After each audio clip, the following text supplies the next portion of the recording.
Your view, having watched your brilliant show earlier tonight, seems to be we didn't vote for this, did we? That's really important, Dan. Good evening, by the way. Hello.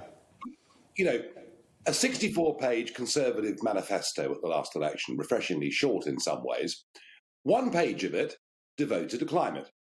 And it said, we're aiming for net zero by 2050. All right, fine. We get that. We understand that. And we know that getting Brexit done was a big part of that manifesto. Fine. However, look at where we are right now. We have shortages. We had a big fuel shortage recently, and we know kids won't be getting 20 Christmas presents. They might be getting just 10. I mean, not that it's that serious, but hey, we've got inflation back in the system. It's not transitory. It's here to stay. Cost of living going up faster than wages are rising. Crime really beginning to seriously worry people. A migrant problem, 19,500 so far across the English Channel, 800 in the last 3 days. Goodness knows what that number will be by the end of the year. A health crisis, 5.5 million people on the waiting list, and that list going up, not down. And when you poll Conservative voters, people who put their faith in Boris Johnson and in that manifesto, that bond of trust, which is what manifestos are, you find that climate is not even in the top 4 concerns. Yet we now have a Prime Minister who talks about almost nothing else. It's becoming obsessive. It's actually becoming quite comical, isn't it? You know, the Klondike of carbon capture, the Qatar of hydrogen, the Saudi Arabia of wind. You know, he was even sort of quoting Gordon Gekko today, you know, green is good. I mean, the whole thing's nuts. We did not vote as a country for a big Conservative majority for our taxes to go through the roof, for our household bills to soar, and for a policy that is not only unachievable, but self-defeating. And they can bleat on all they like about green jobs. Truth of it is, already we've seen a lot of heavy manufacturing, heavy engineering leaving our shores because our electricity prices are almost double what Germany's are. So, isn't it marvellous? We've reduced our CO2 emissions. Yes, because we've exported those industries to other parts of the world. So that's the first point I would make, that this is not what people voted for, and that's really, really important. The second point, Dan, and this is really important, and this has been happening already, but it's been undercover, it's been covert. Because all the parties agree on this, as of course they agree on everything, really. I mean, you know, these days they seem to, don't they? Or mass migrant. I mean, they all agree. I mean, there are no parties anymore. I mean, they're all social democrat career politicians, with the odd honourable exception.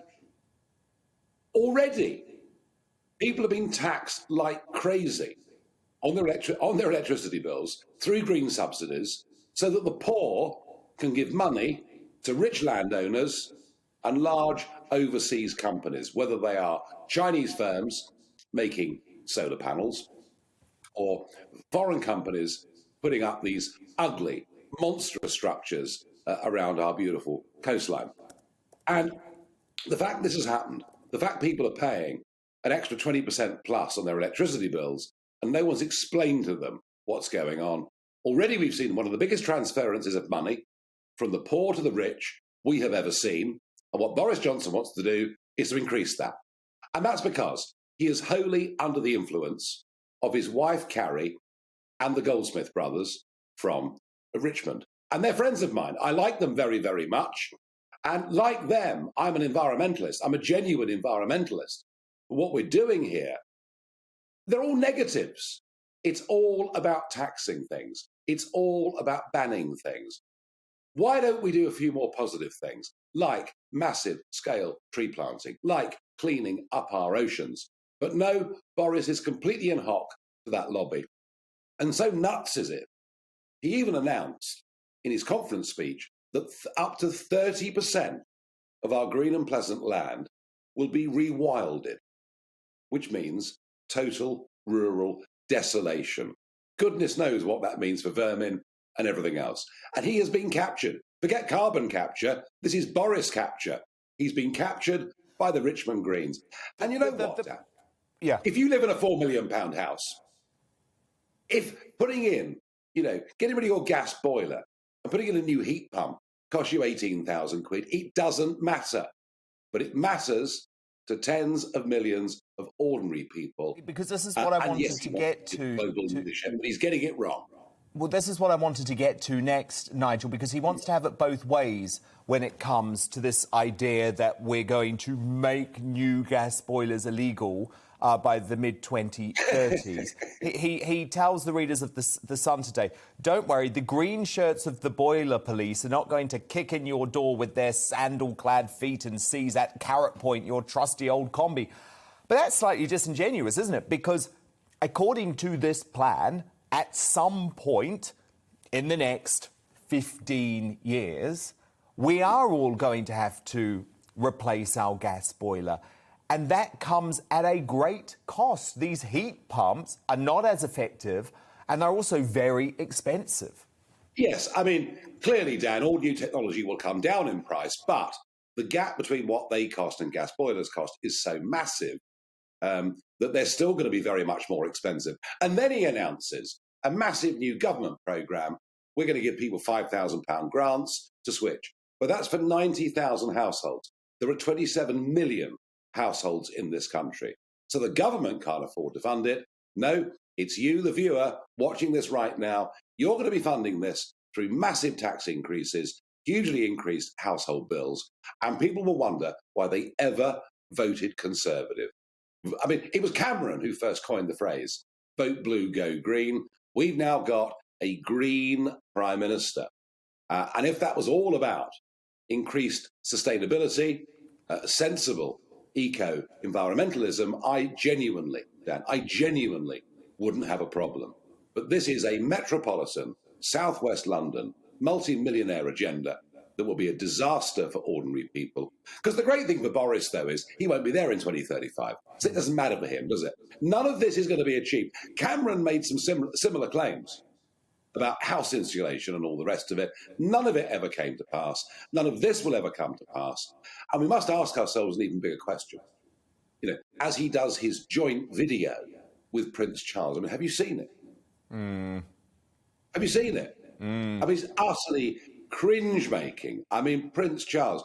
I mean, I hear the Queen's given up booze, by the way. She's 95. She's given up booze, something her mother would never have done. And she's given up the booze, and she's going to get fit. And I'm delighted. I want her to live for at least 20 more years. The thought of Prince Charles getting on the throne, telling us we're all going to be dead by next Thursday. I mean, it's just more than I can even possibly bear. And there's Boris going along with it, holding a globe. I mean, God help us. The whole thing is nuts. I mean, he's become eco-crazed. As I say, this is not even in the top 4 concerns of Conservative voters. And we know that, and there's the one word that isn't being mentioned, Nigel, the C word. Not that C word, the other one, China. But anyway, stand by, Nigel, because after the break... China. Yes, exactly.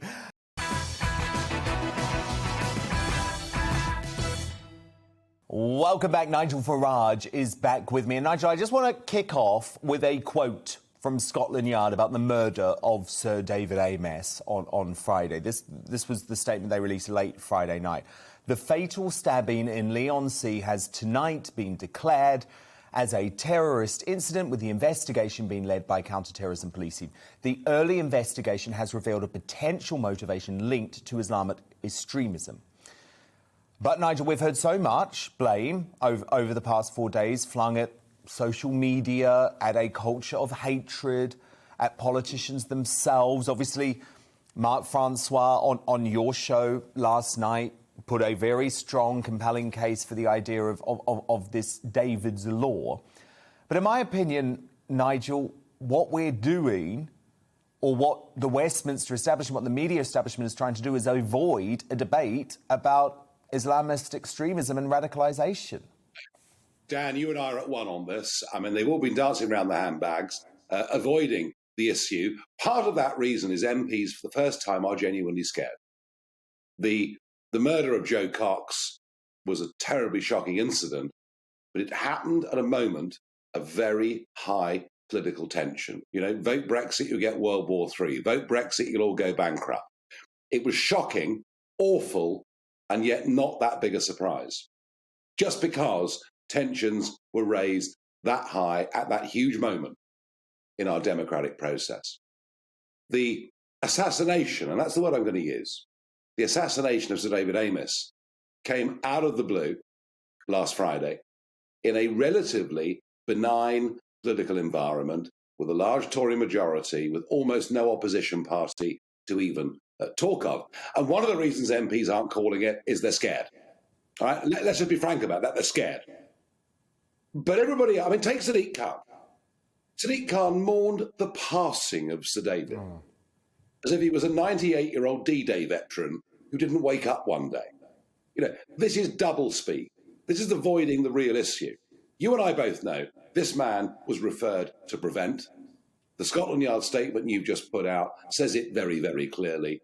We are obviously dealing with Islamic terrorism, and nobody wants to call it out. They're all too scared. And of course, if they do call it out, they admit themselves that their own immigration policies, their own laxitude in this area, has made us a less safe country. And I would go further and say that amongst the 19,400 people so far this year, 90% of whom are undocumented young males that have come in and been processed through Dover and put in private accommodation and four-star hotels all around this country, even if a tiny percentage of them are militant Islamists. Can you imagine what we're storing up for the future? Now, we've seen the Joe Cox murder. We've seen Sir David Amess's assassination. We've seen, of course, Nigel Jones's surgery attacked some time ago. The MP survived, but one of his assistants died. We've seen Stephen Timms, Labour MP in the East End of London, attacked in a surgery. Now, here's what I've got to say about this. And Michael Gove, being hounded by the mob in the street today, backs this up. In fact, Chris Whitty, being assailed, proves this. I, in 2011, 2012, a couple of times, when I was out on pre-advertised visits, was surrounded by the mob. You're on your own. It's I promise you, it's a very, very scary place to be. What can you do? There's nothing you can do. You've got 80 people around you. I realised then, and my friends and supporters realised then, I needed help. We wrote to the Home Office every single year, 2012, 13, 14, 15, 16. At no point did the Home Office ever say they would help me. I would have been literally assaulted every single day if I'd gone by public transport and travelled out to pre-advertised events. So I had private security. I was very lucky that I had donors that paid for it. Without it, I could not have done my job. I couldn't have taken UKIP or the Brexit Party to where they went. I now believe the time has come to recognise that members of Parliament cannot do surgeries, cannot do, openings of primary schools or whatever official public duty it is. And certainly, Michael Gove, as prominent politicians, cannot walk the streets of Westminster as if it's a little local village somewhere in rural England. Our MPs, if they're still to be accessible to the public, need to have private security. And Dan, I've got the solution for you. I've got the solution for you. There are thousands of men, and some women too, who served this country in Iraq and Afghanistan. They have had to deal with potential terrorist threats on a daily basis. They have. They have had to deal with the civilian population in very, very tense, difficult circumstances. Many of them have not fully integrated back into society because it's quite difficult coming from a brutal war zone back to peacetime Britain. But they're every one of them patriots, believers in our country. Give these people a chance to get the proper training, to get the right certification. It would take a few weeks, and I understand that. But I think there'd be no shortage of people to come forward to say they will help our members of Parliament to make sure, not to protect them from the public, but to allow them to go out and meet the public. And I'm going to propagate this every day. I was saying it hard on GB News last night. What happened to Gove proved it to me today. And that, I believe, is the only possible solution. Otherwise... Yeah, it's a great solution because we don't have enough police. He will now only meet people on Zoom. That's no good. We need to do this and do it PDQ. Welcome to the GB News YouTube channel. You can watch us live 24 hours a day, catch up on your favourite shows and join in the conversation in the comments below. Don't forget to subscribe and you'll never miss any of our exclusive content.